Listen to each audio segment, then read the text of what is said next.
Web portal को मान्यता, छोटे अखबारों को सब्सिडी और ग्वालियर में खेल के विकास के लिए क्या योजना है, इस पर आज आरबीएस लाइव इंडिया ने खेल, युवा मामले एवं सूचना मंत्री अनुराग ठाकुर से बातचीत की। सुनिए सर, ग्वालियर में खेल को बढ़ावा देने के लिए कोई योजना है क्या? खेलों में बहुत कुछ पिछले कई वर्षों में मध्य प्रदेश में हुआ। देश की one of the finest indoor shooting range जो है वो मध्य प्रदेश में है, जो सबसे बेहतर शूटिंग रेंजेस में से एक है। बहुत आधारभूत ढांचे का सुधार भी यहाँ पर हुआ। माननीय मुख्यमंत्री जी और माननीय खेल मंत्री जी मध्य प्रदेश दोनों ही मुझसे कुछ महीने पहले मिले भी थे और कई प्रोजेक्ट्स हमने मध्य प्रदेश के लिए स्कीम ऑफ थिंग्स में रखे भी हैं, जिनको हम सैंक्शन करने जा रहे हैं, ताकि यहाँ पर खेलों के आधारभूत ढांचे को जो राज्य की सरकार सुदृढ़ कर रही है उसके साथ साथ हम केंद्र की तरफ से सहायता देंगे, ताकि अलग अलग जगह पर खेल के अलग अलग इंफ्रास्ट्रक्चर बन सके। सर, आप सूचना मंत्री भी हैं, तो जैसे कि ना अभी सोशल मीडिया का इतना दौर चल रहा है, उसमें छोटे अखबार जो हैं उनको बहुत दिक्कतें हो रही हैं, और तो सूचना मंत्री होने के नाते आप उन छोटे अखबारों के लिए और मीडिया के लिए क्या करना चाह रहे हैं? इसके साथ ही सबसे बड़ी बात यह है कि जो लोग पढ़ लिख कर पत्रकारिता की डिग्री हासिल करते हैं, तो उसके बाद कई लोग बिना पढ़े लिखे भी संपादक बने बैठे हैं, तो इसके लिए गाइडलाइन क्या गाइडलाइन जारी करें? गाइडलाइन बहुत सारी पहले भी हैं, उनको अलग अलग समाचार पत्र के मालिकों को, वहाँ के एडिटर्स को लागू करना है। वेब पोर्टल के लिए कोई नीति लेके आ रहे हैं सर क्या आईएनडी में? वेब पोर्टल में हमने पहले भी कहा है, जिसका वेब पोर्टल है उसको इन्फॉर्मेशन देनी है सूचना विभाग को, और सूचना विभाग को जानकारी होनी चाहिए कि कौन कहाँ से पोर्टल चला रहा है। जैसे आपने पिछले कुछ दिन पहले देखा होगा, बहुत सारा षड्यंत्र ऐसा पाकिस्तान से भी चल रहा था कि जहाँ से एक प्रोपेगेंडा के रूप में उन वेब पोर्टल्स का, उन साइट्स का इस्तेमाल किया जाता था जो भारत के खिलाफ एक षड्यंत्र, एक ऐसा सोचा समझा प्रोपेगेंडा चलाते थे। उनके खिलाफ कड़ी कार्रवाई करने का काम भारत सरकार के सूचना प्रसारण विभाग ने किया है, और आगे भी ऐसी कड़ी कार्रवाई करनी होगी तो हम करेंगे, क्योंकि ये लोग झूठ, भ्रम, भय फैलाने का काम करते हैं, देश विरोधी ताकतें देश को तोड़ने का काम करती हैं। इसलिए इनके खिलाफ कार्रवाई की गई, और ऐसे कोई और भी होंगे तो उनके खिलाफ कार्रवाई करने की कोई कार्रवाई कर रही है केंद्र सरकार? इन्फॉर्मेशन देने का काम एक शुरुआत की है, उसमें आप सबको इन्फॉर्मेशन देनी है कि अगर आप अपना वेब पोर्टल कोई साइट चलाते हैं उसकी जानकारी आपको वहाँ पर एमएसएमई से रजिस्टर्ड माना जाएगा क्या पोर्टल? कोई राष्ट्रीय खेल अभी तक नहीं बनवाया आजादी के बाद, वो ऐसा? चलिए साहब आगे। सर, कोविड के केस लगातार बढ़ रहे हैं, तो आकाशवाणी या दूसरे मीडिया के जरिए आप कोई मैसेज देना चाहते हैं? मैं देश भर के लोगों को यही कहूंगा कि आप सब ने कोविड की इस चुनौती को पहले भी एक टीम के रूप में काम करके रोकने का प्रयास किया, कोविड प्रोटोकॉल्स को फॉलो किया और आगे भी करिए। भारत दुनिया के एक ऐसा देश है जो माननीय प्रधानमंत्री मोदी जी के नेतृत्व में 150 करोड़ वैक्सीनेशन करने का कीर्तिमान स्थापित किया है।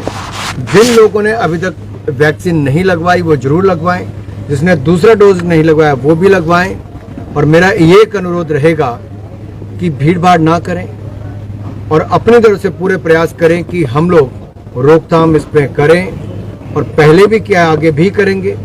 प्रधानमंत्री मोदी जी के निर्देश पर 20 महीने तक देश के 80 करोड़ गरीबों को मुफ्त में राशन देने का काम भी किया गया, अनाज देने का काम किया गया है, और बहुत सारे वर्गों को सहायता भी पेंडेमिक के समय पर दी गई है। हम आशा करते हैं इस पेंडेमिक के समय जो अर्थव्यवस्था में हमने सुधार लेकर आए, जो कदम उस समय उठाए, उससे भारत की अर्थव्यवस्था तेजी के साथ आगे बढ़ी है। दुनिया की बड़ी अर्थव्यवस्थाओं में तेजी से बढ़ने वाली अर्थव्यवस्था एक भारत की है। अब हम सबको ये भी प्रयास करना है कि केसेस कम हो।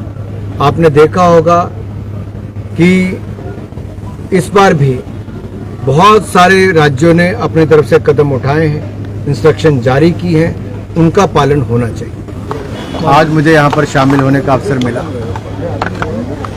ये अपने आप में दिखाता है कि क्या काबिलियत है हमारी सेना, सीमा सुरक्षा बल, हमारे प्रहरी बल, और जो भूमिका निभाते हैं उन सब पर हमें बहुत गर्व है। साथ ही साथ किस तरह से न केवल आज एक दीक्षांत परेड थी, बल्कि कई और पहलुओं पर भी प्रकाश डाला गया।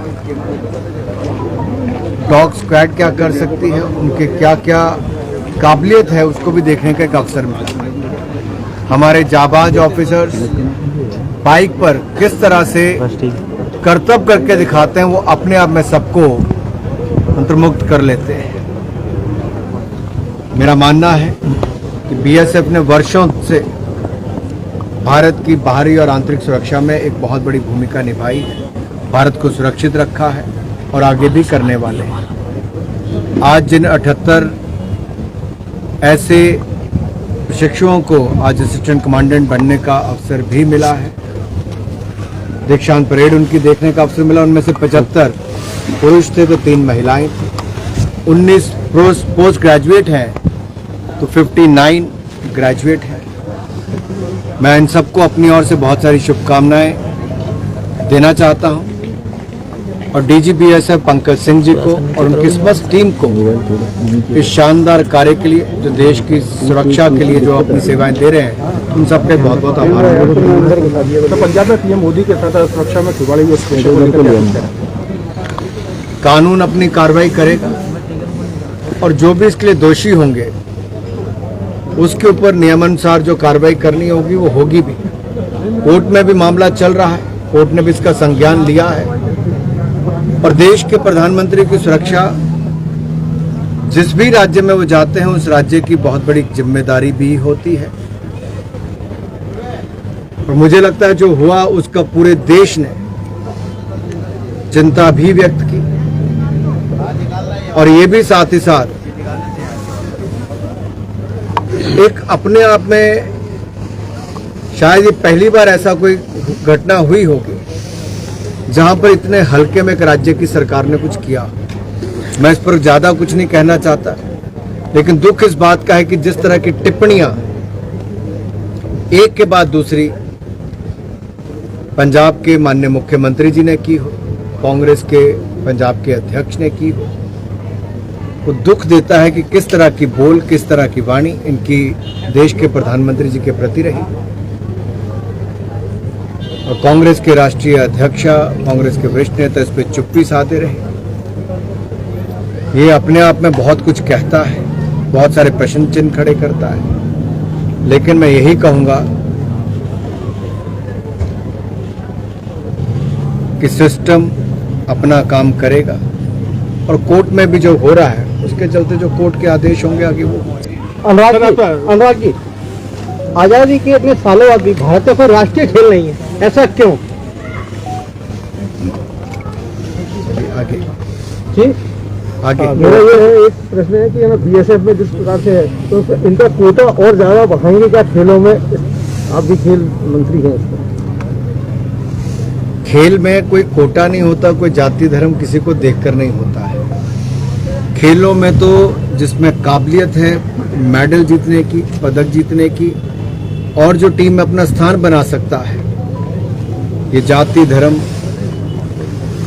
प्रदेश इसमें कहीं नहीं होता। केवल काबिलियत के आधार पर उनको चुना जाता है जो मेडल जीतने की क्षमता रखता है। और भारत सरकार ने तो टारगेट ओलंपिक पोडियम स्कीम जैसी योजनाएं चलाई जिसके कारण एलीट खिलाड़ियों को देश और विदेश में ट्रेनिंग दी गई। टोक्यो ओलंपिक्स और पैरालंपिक्स में भारत ने रिकॉर्ड मेडल जीते, पहले से कई गुना अच्छा प्रदर्शन किया और भविष्य में भी 2024-28 में हम अच्छा करें।